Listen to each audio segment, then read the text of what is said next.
I did that last week. I said it to a guy, and I was like, if I knew the answer of why the woman don't want to go on a second date, do you want to hear it?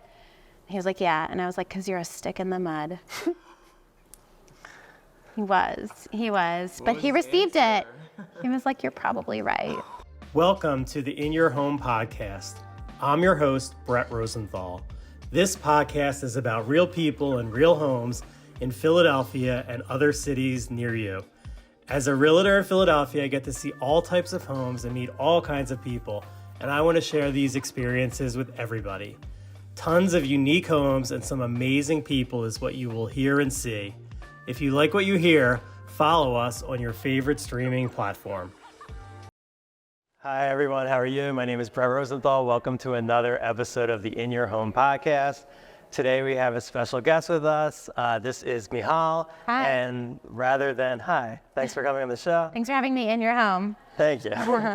Rather than tell you what she does, because I'm a little confused, I'm going to let her tell us all about her. Yeah, so I'm Michal. I'm a matchmaker and I'm a super connector. And what that means is that I help people find dates. I help people get ready to find love. But the people who hire me and come to me are the ones who are frustrated by the dating process, and they're searching for hope, and they also know that what they're doing isn't working. And so I'm there to sort of be a mirror and someone to hold their hand to help them find the truth and find love. Okay. What's the difference between a matchmaker and a super connector? I forgot to say. Yeah. So a super connector is that person who invites you to parties, who's checking in on you. It's that person who's really artfully skilled at connection. So a lot of us have that friend in our lives. It's not necessarily someone who's doing it for business. They're just like really good at keeping up with you. And I'm that type of person. Like I check in with people all the time. And then the next level is that I connect dots. So someone's just like, oh, I'm having an issue with X or Y and Z. And then someone's like, I know somebody who does that. And I'm like, oh, the two of you should meet. So like things like that float into my brain all of the time of like, oh, these two people, you know? Mm-hmm.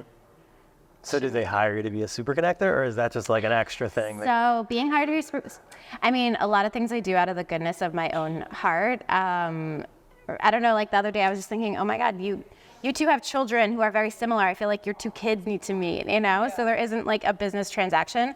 But that being said, like I will refer people to coaches or organizations or to sign up for a class. So like there's always like affiliate fees and referral fees. You know how that stuff works. Mm-hmm. How do people find you? Yeah, because I'm a magnet, honestly. I mean, it sounds silly, but being a magnet means that, like, I think because try to be a good person, I try to learn, like, I think I attract a lot of those people. But then I think your question is also, like, Instagram and Facebook and all of that stuff. Like, I have LinkedIn and everything, and it's Michal Matches. Okay. But on TikTok, I'm Jewish Matchmaker. Okay. So it's Michal. Do you have more luck with TikTok or Instagram, or it doesn't really matter? Like in terms of my marketing and publicity, I mean, I think I end up on like TV and podcasts and stuff because people like to hear from a matchmaker, and I'm also a sexologist, and so like I guess I just have a lot to say, and I end up in the paper. People want to hear about dating because I think it's like our sexuality, relationships, these and connection. These are the most important parts of being alive. You know, like obviously seeing the world, having a good job, money, like those things matter. But at the end of the day, if you're doing it alone, then what? So I think this is the most important thing to work on, seeking connection in our lives. Okay. Is that what a sexologist is?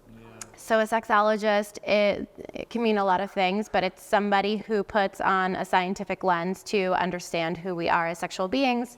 They can be researchers, educators, therapists. I was trained to be an educator, but I studied human sexuality for many years and looked at it like through many different perspectives, through a scientific perspective, through a cultural lens, all of these different things, and understanding sexuality with a curious view of like, why are we the way we are, instead of like a judgmental view or saying like, this is the way that you have to be. Yeah. So where did you go to school to like do that? So I went to Penn State, so I'm from Philly, and I mean, I had really bad sex education in Philadelphia public schools. And then I went to Penn State, and that's where I took a really cool sexology course, and it opened up the door, and yeah. That's good. So you're always from Philly? I was born in Israel, grew up in Philly, and then I lived I lived in Boston for a little bit. I lived in Colombia for 4 years. I was abroad in Montreal. I went abroad in Amsterdam for a bit. But Philly is a very unique place to be a matchmaker and a super connector because there's something so special about Philadelphia, and I'm sure as realtors you guys understand this. People are very loyal to this city because there's a lot of diversity and there's a lot of community, and a part of me wants to keep it a secret and not tell everybody about Philadelphia, and then a part of me wants to like shout it from the rooftops about like how great the city is. You know, it's not that the weather is perfect, but like, you know, I lived in Medellin, which is in Colombia, and like the weather is perfect there all the time. It's the city of eternal springtime, and I was like, wow, this is amazing. And then I was like, wow, this is really boring. It's actually really boring to be around like one culture with one season, aside from rain, like it's all one season. And the thing is like Philadelphia always keeps me on my toes. Yeah, that's a good way to put it. For sure. Yeah. So are the guys and the girls, as far as the dating pool, as bad as everybody makes it out to be in Philadelphia, or is that just like? It's funny because like they don't see what I see. Right. You know, I look at things through a different kind of lens. Like, you know, someone might go on a date with someone and be like, wow, what a terrible person. But like I sit with them and I see their soul and I try to find what's unique and special about them instead of judging them up and down for, you know, their career, how much money they make, or what their parents do, or their height. Like, I'm not using that lens. I want to understand what's beautiful about a person. And like, I'm really interested in someone who's working on themselves, you know, like maybe they have nerdy glasses, but they're really interested in their personal evolution. So like people can complain about like this city sucks for dating and this city sucks for dating. But like, I'm like, wow, Philadelphia, where I've invested, whoa. Yeah. Philly makes people angry. Dating makes people angry, but like Philly, I think Philadelphia is really unique because I've sat down for coffee with so many people in the city and I've seen such special people of all ages. So, So Alex, that's what do you my think point. about the dating pool in Philadelphia? Yeah, what do you think of the dating pool in Philadelphia? Do you think it's bad? Oh, I haven't really been dating around at all. Yeah. But If you had to just I mean, Guess. like from my friends' experiences. Yeah, I'm also exactly. young, so like the guys we're dating are young, and like most of them suck. But like, But not all of them. Not all of them suck. like I have hope in dating. Yeah, I'm not really interested in it right now. that's fine. Yeah. You don't always have to be looking, you know? Exactly. And I think most things happen when you aren't looking for something. That's so true. What do you think? Is Philly a good city for dating? I mean, I guess I would say yeah. I just gotta know where to look, I guess, and just have an open mind. I mean, I think it's probably better than other major cities. I think other major cities are way more intimidating and more that the people are probably more stuck up. Maybe I feel like Philly doesn't really have that energy here. Yeah. Kind of a good thing, like versus like New York, like Miami, LA. I feel like it's way harder to find some more genuine. Maybe I could be wrong, but I feel like it's easier here. It's all about energy. Yeah. And I feel like Philadelphia has a really beautiful, grounded energy because it's the thing about Philadelphia is like, yes, we have people who came and moved here in the pandemic, and there's a lot of people who are transient and come here for medical school, but there's so many people who are deeply, deeply rooted in Philadelphia, which is what makes the dating scene so interesting because people come here and they're not looking to necessarily leave right away. And that means that like they can envision, you know, buying a home, they can envision finding their career here, and they can see themselves planting roots. Whereas if you're living in a very expensive city, you have all these odds stacked against you in your search for love. But in Philadelphia, like people can do those things more affordably. It isn't the most affordable city, but it's reasonable and it's a real city. Yeah, I would say in the Northeast it is. Yeah. It's like you go anywhere else, forget it. Yeah, and then what's really cool about like matchmaking with Philadelphia is I collaborate. I talk to matchmakers all the time, and so like I collaborate with them, like DC to Philly and like Philly to Delaware, and then you know up to New York, and you know we do these cross city matches because we're right in the middle, and Jersey too. Yeah, yeah. So like, tell us what like the basic process is if somebody wanted to come to you for matchmaking. Yeah. So it's a good question. So the idea to be honest, I don't hop on the phone with just anyone because I think that a lot of my energy gets poured into people and I have to be mindful of it. So if people want to hear all about matchmaking and want me to see them and understand them and have a conversation to see if it's a mutual fit, because the first match is us, then they pay for a consultation. I meet them, for coffee or at a club. And not like a club to dance, but you know what I mean. So I meet with them and then I ask them questions. Like I go really deep because I want to know about like the changes they've made in their lives, like the inner outer work that they've done. I want to know about the relationships that were modeled to them. I want to hear about their sex education, and I want to understand those things, not just listening to their list of like, I want XYZ. Which everybody has a list. Yeah. People have a long list, So I do this like intake process and I really try to figure out like, could I be a fit for them, or would they be a fit for somebody else? Or maybe they're not a fit for matchmaking and I'm like, actually, you should just be online dating. Like all of these different things can happen in a conversation with someone because you have to, I say to people like, you have to do the diagnosis and then you can do the prescription, right? Okay. So I'm sure it's the same thing like for a realtor. Don't you guys have people who like come to you and say like, I want a house that's like 8 bedrooms in Rittenhouse Square, and you're like, for like $200,000. Yeah. All the time. With a pool. Yeah, and so then do you say like, I don't know if I want to? That's like, let me bring you back to earth. Yeah. So how do you? Okay, so how do you do that? Because honestly, like there's so many parallels here about like what people dream of. Something I do is I just like will literally put the criteria into a search like that they want and kind of show them like, well, this may not be realistic, but like here is what is realistic. See, I can't do that. I wish I had a Zillow like that to be like, oh, honey. I think a lot about this industry is like managing people's expectations. And like what you just said, like you put that criteria in and nothing comes up. Yeah. You have to bring people back down to earth a little bit and just like back it up with data and say, hey, over the last 2 years or whatever it is, nothing like that has showed up. Yeah. So it's kind of Or like, or sometimes I find alternatives. Like if you want this, like maybe let's look in this. Direct them somewhere else and be like, look, you can get this exact thing what you want, maybe a different area. But Yeah. it checks off most of your boxes. How else is matchmaking like real estate? I feel like there's a lot of parallels there because it's a search. It's a search. I feel like if you don't match with your client, sometimes you're not going to get a deal done. Like it's just like they're choosing the realtor. We can choose clients. We do have the ability to not work with someone. Yeah. You're allowed to say no. Situations where like if I don't feel comfortable working with a client, like I can say no. Like it's similar. Yeah.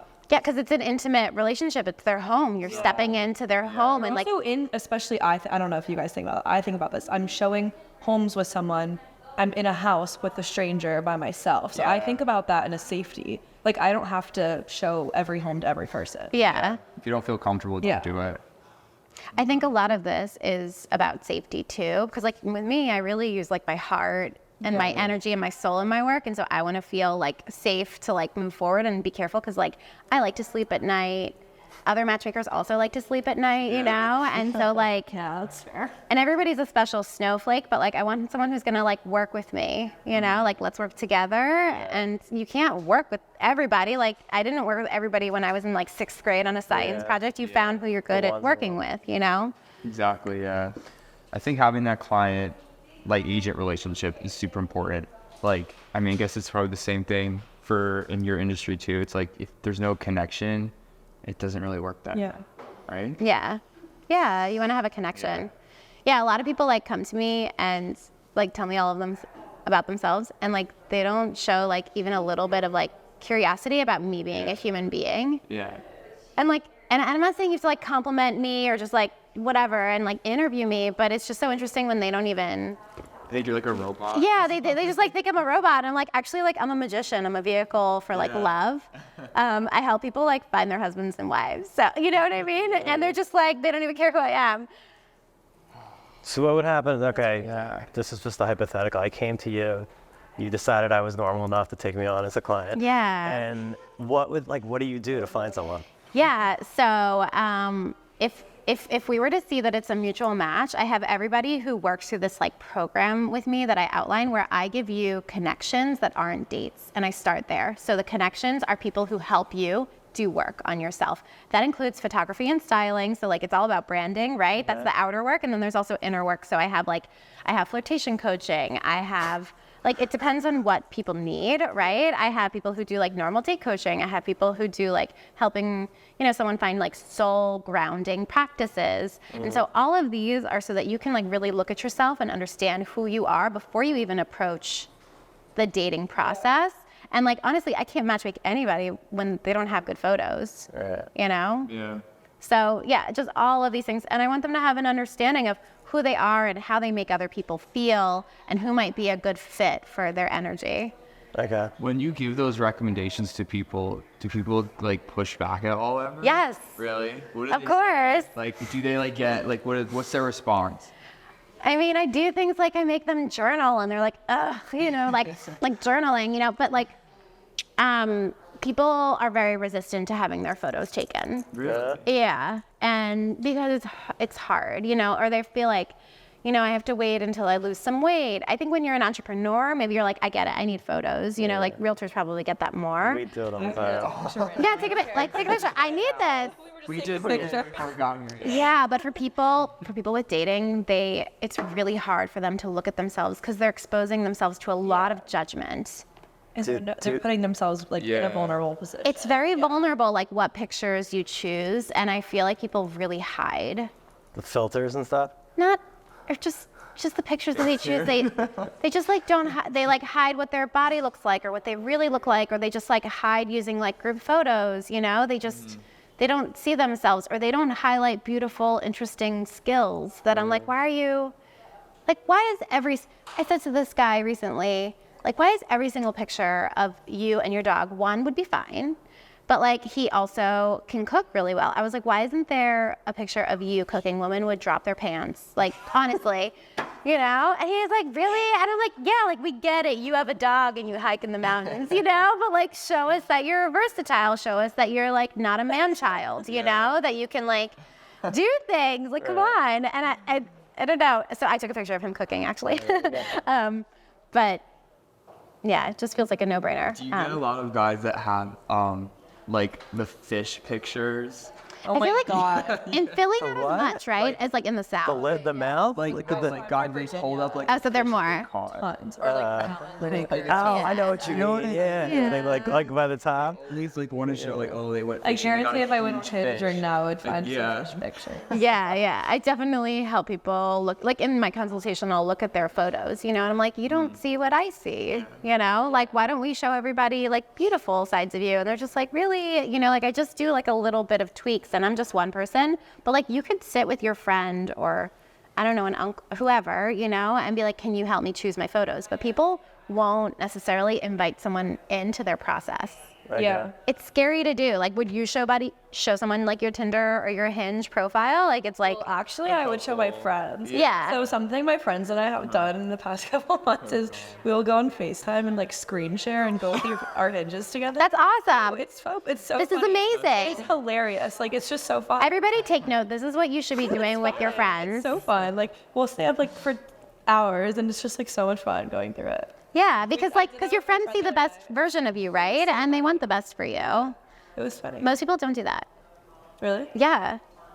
It's good So what do you guys call it? What do you guys like? Hey, we're gonna get together for like a dating powwow. Wow. Like I don't know. We critique my Hinge. Oh yeah, but I mean, I think all of my friends and I have shown each other our profiles. Yeah, I think that's great. Yeah. Maybe it's like a generation thing. Maybe like people in their 30s get a little bit more, Yeah, scared. skittish or something about being judged. Like just like fear of judgment. Yeah. What's the most common age of like people you work with? Oh, I'm curious. I mean, yeah, my bread and butter has been 30s, but like my youngest was 23 and my oldest 72. Yeah, Everybody under the sun. that's So they're right. like single, married, everything, or divorced. No. Like, or Yeah, just, they have to be divorced, but what they have in common is like an openness to transformation and an openness to inviting someone into that process with them. Right, because like you're not gonna hire me if you don't want to hear what I have to say. Because if you don't want to hear what I have to say, then you should go do it on your own. Yeah. And that's fine.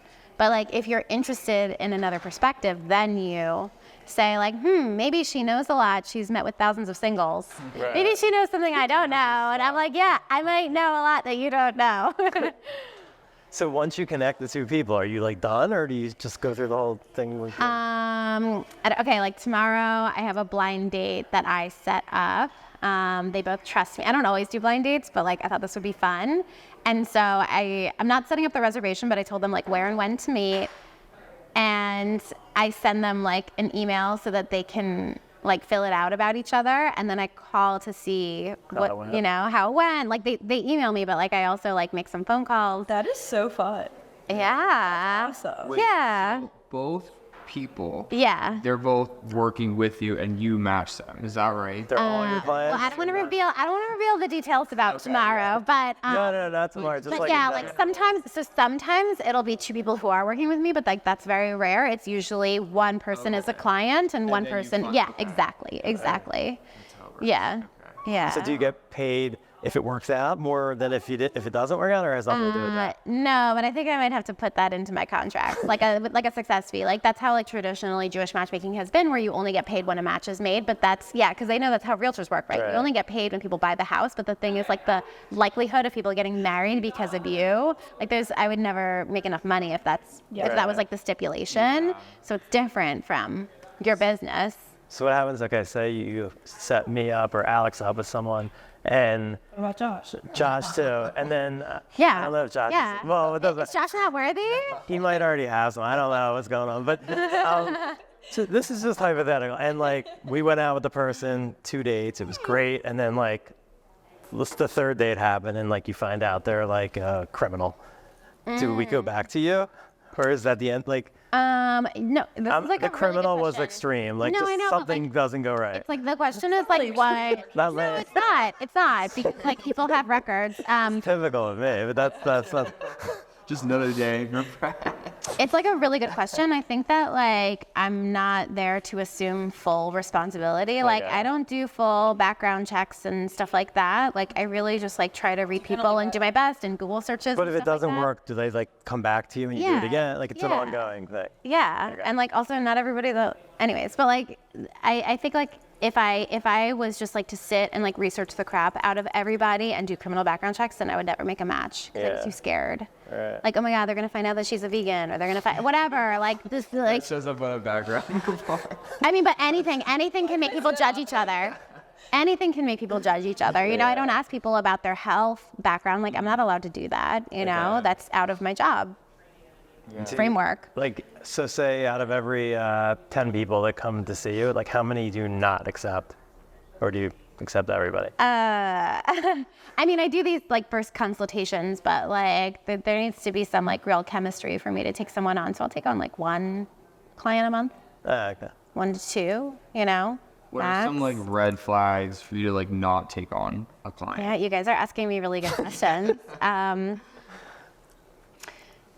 Well, this is gonna sound really bad, but like a red flag is when people say like that they really don't look their age. Okay. Because like your age is your age, you know what I mean? But like a lot of people are like, everybody thinks they're like looking so much younger. Like I'm not really my age. Yeah, and I guess I just don't even know what you're trying to say. Like, are you like, I don't know if you're like fishing for a compliment. I say it. I think people have said it to me. At least 3 times. What did he say? Just 3 ever since we All right, anyway, keep going. Why? Are you single? Yeah. Yeah. I'm old. What's old? But no. How old do people think you are? Well, how old do you think I am? How old do people think you are? In like low 40s probably. I've had some even less, but typically like low 40s. Okay. Do But you I'm feel older. 40s? I feel 20s. That's the problem. Interesting. Yeah. It's really interesting when people like Other feel than the 20s broken because I'm like, back. didn't you learn a lot of wisdom? A lot of what? Didn't you learn a lot of wisdom in your 30s and 30s? Well, no, I and feel 40s? smarter than 20s. I don't know. Yeah. But like, I'm almost 40 and when I'm I like kind dated- of proud of I it. dated like years ago before I was married. It just might not have worked out, but everybody seemed more like together and normal and like friendly and nice, and now things are just, I feel like things have changed. Like, What changed? the group of people that you can meet are just not the same group of people. Have you changed? Yeah, but I mean, everyone changed. When I say change, it's just like a different, that's just my experience. I don't know. Everything I should could be change. wrong. Everything should be changing. Yeah, but not always they should change, yes. I don't know if it's for the better. I could be wrong. Maybe it's Maybe there isn't a right and wrong. Yeah, there wasn't cell phones back then, and there is now. So Yeah. definitely. Cell phones do create bad behaviors or just make certain behaviors more Yeah. permissible. And I know ghosting is really a hard feeling. Yeah. Do you think social media has like an impact on that? Guys, are we going to talk about real estate at all? Yeah, we asked. Yeah. I was going to tell you what neighborhood I live in. Yeah, I was going to ask you, so where do you live in Philly? Yeah. So it's funny because I want to share that I wanted to move to Fishtown or to Fairmount. I was looking at those areas, and my friend called me one day and he was like, "Hey, can you be at this house in 15 minutes?" And I was like, "Yeah, I can." And he rehabs homes, and he found me a house in East Passyunk, and we walked through, and he was like, "Don't say a word about the price."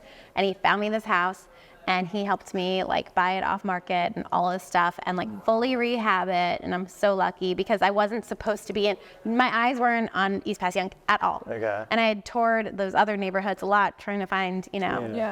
Wait, so how long have you lived there? We bought it in 2017, I think. Okay. Yeah. Where were you before that? I was just renting in Center City. And then East Passyunk. What is Center City? Just 13th and Lombard. I was just renting. I could never buy there. But and then just moved further down 13th Street to East Passyunk, and I love it there a lot. Yeah, I like it down there. So you plan on staying there a while? Yeah, I mean, parking is parking, but It's everywhere. yeah, it's everywhere. It's everywhere. But The parking spot? I don't have a parking spot. Does your car ever get destroyed or anything overnight? Not yet. Okay, Not that's yet. good, Not that's good. knock on wood. But it's just interesting because like some of the best matches in my life were matches that were made for me. Okay. So that includes me being introduced to my husband. That includes how my friend called me and like found the house to rehab. Sometimes like somebody will introduce me to a friend that becomes a best friend. And so like I really can see that like some of the best matchmaking that was done for me was when someone else gave me advice or someone else picked something out. Does that make sense? Yeah. How'd you meet? Who introduced you to your husband? Just a woman who's like a super connector, Yeah. and she's like really fun, and she would always like have parties and stuff, and we were living in Columbia. So yeah. That's awesome. Yeah. So what is your like favorite thing to do in Philadelphia? I mean, I really like the roller skating palace. I grew up in Northeast Philly, so that's always a fun. I might do that for my birthday coming up. But I like walking around Philadelphia because I honestly, I'm the happiest when I live in a place that's walkable. And Philly, you can I could bike up the whole Schuylkill. Like, honestly, a great day for me is like biking up and down the Schuylkill and like finding a great place to have lunch and just like, those days when we have good weather, far and few between. Philly's so walkable. So I love the days where I could just like fully bike around or just like walk around all day. Okay. I love I that. bike, like actually like a year ago, and I've only ridden it twice because I'm so scared of getting hit. Yeah, there's that. Yeah. I want to get one too. I have to. No, get I'm one. just so scared of getting hit by a car. Yeah. I've ridden it twice. Nah, I don't blame you. I need to do it more though. When the weather's better, you will. Yeah. I would do on like the trails, the Yeah, streets. yeah. I'd be like scared. Well, that's why I wrote it on Kelly Drive. like that's perfect. Yeah. Yeah, Kelly Yeah, Drive there is it's great. good. Do you have like a favorite restaurant in the city? Or? I'm trying to get into Royal Izakaya for my anniversary. I don't know how you guys all got in, but I didn't get in, but it's like next. But anyways, I really like all sorts of food. I went to Soraya recently for lunch. I never went for lunch, and it was so good. Really good. But yeah, I love Soraya. yeah. Have you been to the like outdoor backyard thing? Not yet, It's because so it's winter. It's beautiful. Yeah, I would totally do that again. You have to go. And I love Thai food. Oh, me too. Where do you get Thai food? What's the Thai food that's now in Fishtown? Kalaya. I like Soraya and Kalaya, which sound exactly the same. It's so good there. It's hard to get in there, I tell you. You've been there. Yeah, It's so good. Yeah. I've not been there yet. No, it's good. Any other real estate questions? Anyone? Yeah, okay. So if you did move out of Philadelphia someday, where would you go? Completely leave the city? Yeah. We're going to, at some point we're going to live in like Spain and Colombia, and we have an RV, so we're going to do an RV trip. Where's the RV parked? It's in Jersey for now. Yeah. Yeah, we park it in so Jersey. fun. Yeah, because it's south and I just cross the bridge to pick it up, you know, but we have to keep it safe. Right. Yeah. That's amazing. Have you done road trips in that? Yes. Where? One of our favorites was Michigan. We really liked Michigan. Just saw a YouTube video and somebody mentioned Michigan. We were like, all right, let's do it. Let's do it. To the Upper Peninsula. And then we really love Maine. But the next big dream is to do Canada. Okay. I want to see some of Canada. This is so beautiful here. So yeah, at some point we're going to live out of our RV and I'll just visit matchmakers all over the country. That's so fun. I don't know if they know this, but I'm going to be parking in their driveway with my RV and my kids. Yeah, it's just business. So why would someone use you versus just going on a dating site and meeting someone? Yeah, I'm pro dating sites, by the way. I'm a matchmaker, but I know that a lot of people find love using a dating site. People use me, again, because they know something that they're doing isn't working and they're feeling that level of anguish and loneliness. And they're like, okay, I shouldn't feel so lonely in this process of finding connection. And if someone can help me see myself, then maybe I can go a little bit further, you know, and just get inches closer towards my goal. Okay. Got it. Right? Yeah. And so I'm there to hold their hand and I'm here to say okay, you can't figure out why the people you like don't like you. What if I know the answer? Do you want to hear it? But they have to be open to hearing it. Yeah, I know. I did that last week. I said it to a guy and I was like, if I knew the answer of why the woman don't want to go on a second date, do you want to hear it? He was like, yeah. And I was like, because you're a stick in the mud. He was. But he received it. He was like, you're probably right. And I said, if I was at a restaurant with you and I would be like, let's share a plate of calamari, you'd be like, oh, I don't want it. And I'd be like, do you want to get fries? And you're like, oh, I don't really like fries. You know what I mean? You just want, dating should be fun and shared. And So wait, so there's a couple, I think, of these Facebook groups that Alex gets real estate leads from that is all girls. Do you ever go in there and get clients? Leads. Well, I help with a Facebook group called Date Him Philly, and that Wait, I think. Hey, come to our event. Oh wait, no, I'm thinking of. Go to their events. Same guy. No, that's different. Are we dating the same guy? But Date Him Philly is one that was created. I was posted, but are we dating the same guy? You were. But I did nothing wrong. It was removed by the person. Oh, okay. So, but Philly's interesting. Philly's an interesting place. We're dating. But there's a Facebook group that we have where women can post men that are dateable. does it work? So I'm in Philippines, and a lot of people are like, "Hey, this is my brother. He's single." Yeah. There's so many Yeah, that's great. And so there's that, and then there's Date Him Philly, that's the exact same premise. Yeah. So usually when somebody posts that on Philly Queens, we go, "Hey, post that on Date Him Philly," because people really check them out. Yeah. What do you like? Why do you like East Passyunk? So I love East Passyunk because it is truly, truly a community. There is no other place in Philadelphia that has that type of corridor. Okay. Fairmount is pretty, but it doesn't have that kind of intimate corridor. And when I'm walking up and down, I always see other friends and family that I know, and the stores are so cute. And then it's just so community heavy with street fairs. I just don't feel other parts of the city have that type of cool corridor. Yeah. It's a nice. And then the people are so great. It's all about the people. We have great block parties. I happen to live, such a gift, on this block where one guy is a chef, and once or twice a year he does a block party where he makes a 9-course meal for all of the parents, and the kids just play. And we have this amazing meal outside, and I'm oh, so lucky to live in East Passyunk. Yeah, he's amazing. We called it, the one in October is Scotchtoberfest. So we drink scotch and he cooks the meal. So yeah, I love South Philly. Yeah. So Cool. How do people find me? yeah, so like thanks for coming on first of all, and I know you're busy matchmaking and connecting people, but tell everybody how they can get a hold of you and how they can find you. So if you want to get a hold of me, you can follow me at Michal Matches, and you can sign up to be on my radar or do a consultation with me, and then I'm Jewish Matchmaker on TikTok. Great. Yeah. Thank you so much. This was Thank great. you. Nice to meet you all. Nice Good to meet you. questions. Thanks.